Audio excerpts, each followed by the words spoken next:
High, তোমরা সবাই কেমন আছো? আমি খুব ভালো আছি।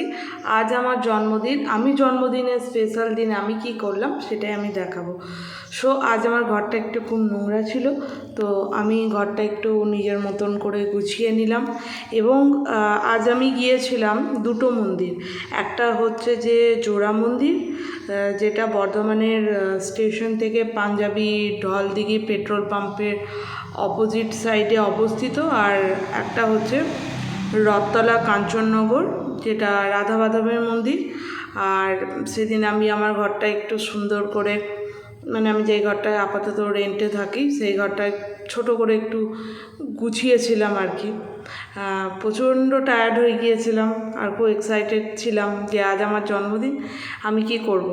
তো আজ আমি এই পার্টে শুধু আমি কি করলাম, পুজো দিলাম সেটা রাখছি। নেক্সট পার্টে আমি কোথায় খেতে গিয়েছিলাম ছোটোখাটো একটা জায়গায়, তো সেটা আমি দেখাবো।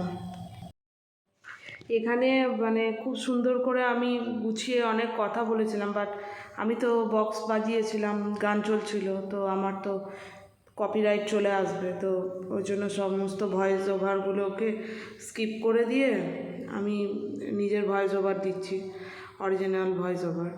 তো এখানে খুব সুন্দর করে আমি এই ড্রেসটা আমার মাসি দিয়েছিল দুর্গা পুজোর সময়, এবং আমার পছন্দের ড্রেস, তো আমি ভাবলাম আমি রেখেই দিয়েছিলাম যে আমার যখন জন্মদিন হবে তো আমি এই ড্রেসটা পরবো। এই হচ্ছে আমার গেট রেডি উইথ মি। সবার এটা গেট রেডি উইথ মি কিছুই নয়, বাট নিজেকে একটু খুশি রাখার জন্য।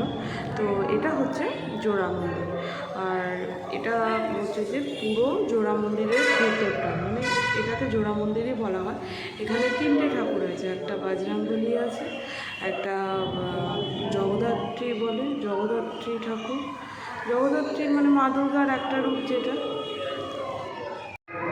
আর এখানে কি সুন্দর, এখানে শ্রীরাম এর ছবি আছে, জগন্নাথ, এবং এত সুন্দর রামের ছবি, মানে আমি মানে দেখে মনে হচ্ছে কি যে অযোধ্যার যিনি রাম আছেন সেম টু সেম, এবং এত সুন্দর। আমি এই ফার্স্ট টাইম এলাম, যেহেতু আমার এখান থেকে কাছে ছিল, নইলে আমি প্রতিবারই সর্বমঙ্গলা মন্দির যাই, ওখানে আমি ভোগ খাই করি, কিন্তু যেহেতু আমার অনেকটা দূর হচ্ছিল যার জন্য আমি এখানে এসেছিলাম। তো এসে এত ভালো, এই যে মায়ের মূর্তি দেখতেই পাচ্ছেন, এত সুন্দর। তো আপনারা আসবেন, সকাল সন্ধে 7টার সময় আরতি হয়, আর হচ্ছে যে আপনার